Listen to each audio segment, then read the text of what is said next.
A very good evening to all of you present here. I'm your biology educator Apeksha Singh and I would like to welcome everyone in this wonderful session. And I'm back with your favorite series Concept Streaks. I hope आप लोगों को ये lectures पसंद आ रहे हो. Please comment section में ज़रूर बताना कि आपको कैसे लग रहे हैं lectures. रोज आपको कोई ना कोई पढ़ा रहा है physics, chemistry and bio के लिए. So I hope आपको पसंद आ रहा है. comment section में मुझे ज़रूर बताओगे. Okay, चलो start करते हैं आज का session. आज का जो सेशन है वो क्या होने वाला है? It's a very interesting topic which is difference between cardiac arrest, heart attack and heart failure. इन तीन टर्म्स में इतना ज़्यादा कंफ्यूजन होता है बच्चों को, उनको लगता है इन तीन टर्म्स का मतलब सेम है. तो आज उसी कंफ्यूजन को दूर करने के लिए मैं आपके लिए सेशन लेकर आई हूँ, ताकि इस वीडियो के बाद आपका पूरा कंफ्यूजन खत्म हो जाएगा कि क्या डिफरेंस है. राइट? ओके, चलो लेट्स बिगिन. बट उससे पहले अगर वीडियो को लाइक नहीं किया, शेयर नहीं किया, सब्सक्राइब नहीं किया तो please do like, share and subscribe. Share with your friends ताकि उनके भी कॉन्सेप्ट और ये कंफ्यूजन क्लियर हो जाए. Yes guys, okay let's begin. So उससे पहले आपको क्या करना है, ये मेरा छोटा सा इंट्रोडक्शन दिया हुआ है. अगर आप पढ़ना चाहते हो तो पढ़ सकते हो. हम लोग अपना सेशन स्टार्ट करते हैं. एंड चलो, अब आप पूछोगे मैम आप हमारे लिए तीन टर्म्स कहाँ से लेकर आए हो? तो मैं आपके लिए तीन टर्म्स लेकर आई हूँ आपकी ही एनसीईआरटी 11th की एनसीईआरटी, जिसमें एक प्यारा सा चैप्टर है ह्यूमन फिजियोलॉजी का, बॉडी फ्लूइड्स एंड सर्कुलेशन. उसी के लास्ट वाला जो डिसऑर्डर्स वाला है उसके लास्ट पैराग्राफ में है हार्ट फेलियर. उसी में लिखा हुआ है ये वहीं से मैं ये तीन टर्म्स, चुनिंदा टर्म्स आपके लिए लेकर आई हूँ. तो देखते हैं क्या लिखा है. ये लिखा है कि heart failure is not the same as cardiac arrest और हार्ट अटैक. सो आपके एनसीईआरटी ने बोल दिया कि ये तीनों टर्म्स जो है वो सेम नहीं है, वो बिल्कुल डिफरेंट है. तो आज हम लोग देखेंगे क्या क्या डिफरेंस है. सो पहला टर्म जो जिसके बारे में हम लोग पढ़ने वाले हैं that is the cardiac arrest. ठीक है, कार्डियक अरेस्ट के बारे में हम लोग पढ़ने वाले हैं. सो बेसिकली कार्डियक अरेस्ट में होता क्या है? अगर मैं कार्डियक अरेस्ट की बात करूं तो it is an electrical issue. ठीक है, क्या है ये? इलेक्ट्रिकल इश्यू है आपका. अच्छा, यहां पे मैं लिख देती हूं, it is an electrical issue. अच्छा, अब यहाँ पे इलेक्ट्रिकल इशू क्यों यूज कर रहे हैं वर्ड? यहाँ पे हम लोगों ने बोला इलेक्ट्रिकल इशू. ये वर्ड क्यों यूज किया जा रहा है? इलेक्ट्रिकल इशू का क्या मतलब है? क्या यहाँ पे बिजली चमकने वाली है? ठीक है, नहीं, ऐसा कुछ नहीं होने वाला है. इलेक्ट्रिकल इशू मतलब सबको पता है जो हार्ट है वो अपने इम्पल्सेस खुद जनरेट कर सकता है. कौन है हमारा पेसमेकर? हार्ट का पेसमेकर कौन है? कौन जनरेट करता है हार्ट के लिए impulses? SA node, right? So this node is responsible for generating electrical impulses. अच्छा, ठीक है. अब कोई कंडीशन या फिर किसी भी वजह से अगर ऐसे नोड इलेक्ट्रिकल इम्पल्सेस क्रिएट या जनरेट नहीं कर पा रहा है, सो उसकी वजह से क्या होगा? आपका हार्ट जो है वो बीट करना बंद कर देगा. या तो बीट करना बंद कर देगा या तो इतना ज़्यादा तेज बीट करेगा जिसकी वजह से क्या होगा? आपका जो हार्ट है वो ब्लड पंप करना बंद कर देगा. अब ब्लड पंप नहीं हो रहा तो क्या होगा? क्या हमारी बॉडी को जरूरत है, हमारे ऑर्गन्स को क्या चाहिए? ब्लड चाहिए. अगर ब्लड ही नहीं मिलेगा, हार्ट पंप ही नहीं करेगा तो ब्लड ही नहीं मिलेगा, ऑक्सीजन नहीं मिल रहा, तो जिसकी वजह से क्या हो जाएगा? Cardiac arrest. इस कंडीशन को हम बोलते हैं कार्डियक अरेस्ट. ठीक है, तो आई होप ये टर्म आपको क्लियर हुआ हो, कार्डियक अरेस्ट क्लियर हुआ. इस टर्म से आपको समझ में आ गया क्या है. चलो अब हम दूसरे टर्म के बारे में बात करते हैं. जो दूसरा हमारा टर्म है वो है हार्ट अटैक. ठीक है, हार्ट अटैक. अब मैंने जैसे बताया कि वो एक इलेक्ट्रिकल इशू है. कार्डियक अरेस्ट क्या है? एक इलेक्ट्रिकल इशू है. तो हमारा हार्ट अटैक क्या है? Circulatory issue. Circulatory issue. अब ये कैसे सर्कुलेटरी इशू है वो भी देखेंगे. पहले हम लोग देखते हैं कि आखिर में हार्ट अटैक होता क्या है. सो हार्ट अटैक क्या है?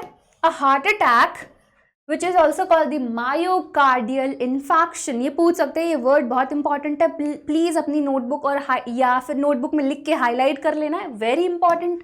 ठीक है, स्टार लगा दिया मैम ने तो बहुत ज्यादा इंपॉर्टेंट है. Myocardial infection is medical emergency where your heart muscle begins to die.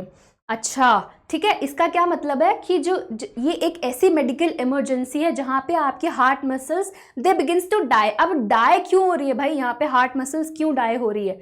Because they are not getting the enough supply of blood. ठीक है, ब्लड फ्लो इतना ज़्यादा कम है कि उनको नॉर्मल फंक्शनिंग के लिए मिल ही नहीं रहा, कुछ ऑक्सीजन नहीं मिल रहा। ठीक है, तो ऑक्सीजन तो ज़रूरत है, मेटाबॉलिज्म के लिए बहुत ज़्यादा इंपॉर्टेंट है, तो उसके लिए ब्लड ही नहीं मिल रहा, तो उसकी वजह से क्या हो गया, हार्ट अटैक। मतलब जो मसल्स है वो दे बिगिंस टू डाई। अच्छा, अब इसका अगर मैं मेन कॉज देखूं कि किसकी वजह से, क्या मेन कॉज है, तो मेन कॉज है इसका CAD। CAD मतलब कोरोनरी आर्टरी डिसीज। क्या है? Coronary artery disease. ठीक है, अब क्या होता है, अब इसका हम लोग मेन कॉज देखते हैं कि आखिर में होता क्या है। चलो, जैसे कि ये है हमारी कोरोनरी आर्टरी, यहाँ पे मैंने डायग्राम लगा दिया आप लोगों के लिए। ये क्या है? कोरोनरी आर्टरी है। कोरोनरी आर्टरी मतलब क्या? ये आपके कार्डियक मसल को ब्लड सप्लाई करती है। ठीक है, क्या करती है? Blood supply. अच्छा, ये यहाँ पे आप देख सकते हो, इसको उसने जूम करा है, कोरोनरी आर्टरी है, ये ब्लड सप्लाई करती है कार्डियक मसल को। अब इस कोरोनरी आर्टरी डिसीज में होता क्या है कि आप ये येलो येलो पार्ट देख रहे हो, this is the yellowish part, इसको, ये है प्लाक। अब यहाँ पे क्या है? प्लाक जमा हो गया है। Basically it is a deposition of calcium and cholesterol. अब आपकी आर्टरी है, इसमें प्लाक जमा हो गया है, किसका? डिपोजिशन ऑफ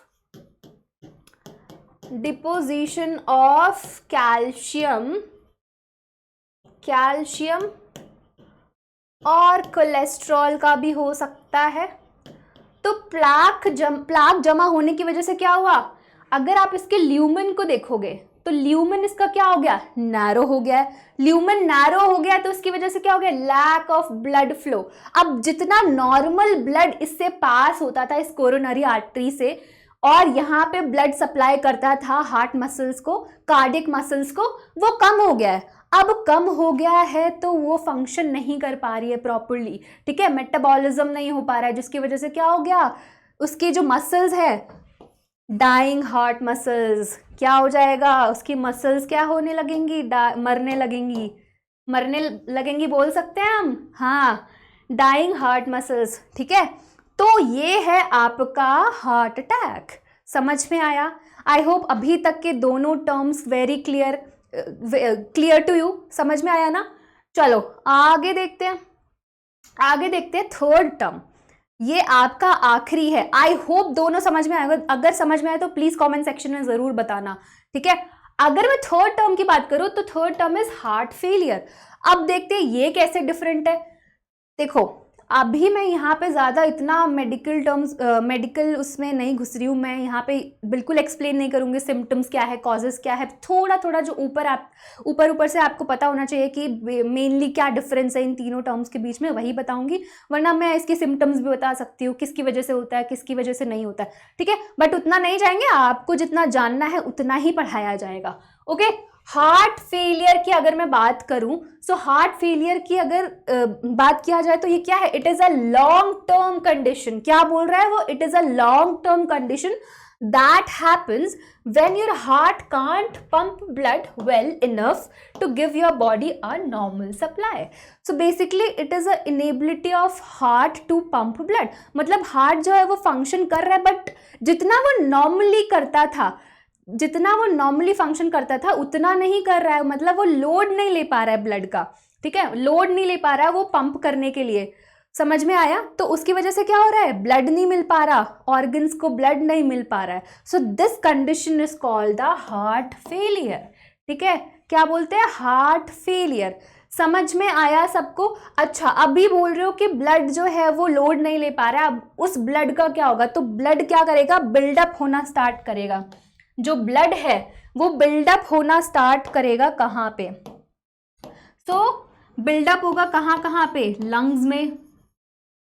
ठीक है, लंग्स में होगा, फीट में होगा, यहाँ पे जो ब्लड है वो बिल्डअप होना स्टार्ट होगा। और अगर आप इसके सिम्टम्स देखोगे यहाँ पे तो आप देख सकते हो फ्लूइड अराउंड द लंग्स। क्या है? Fluid around the lungs.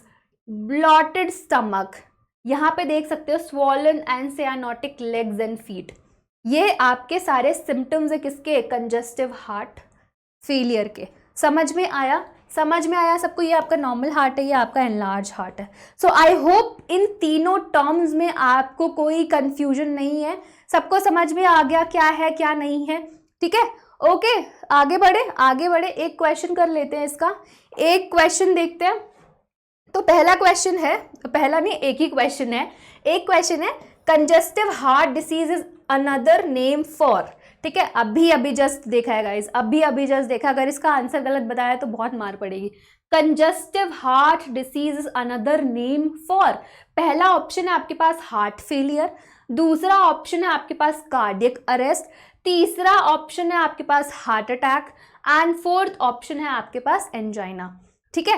तो आप मुझे कमेंट सेक्शन में इसका करेक्ट आंसर बताएंगे। मैं यहाँ पे आपको बता देती हूँ कि करेक्ट आंसर क्या है। Correct answer is heart failure, यहीं पे पढ़ा है अभी, जस्ट यहीं पे खत्म किया है, तो सबका आंसर सही होना चाहिए। मैं सारे कमेंट्स देखूंगी, ठीक है।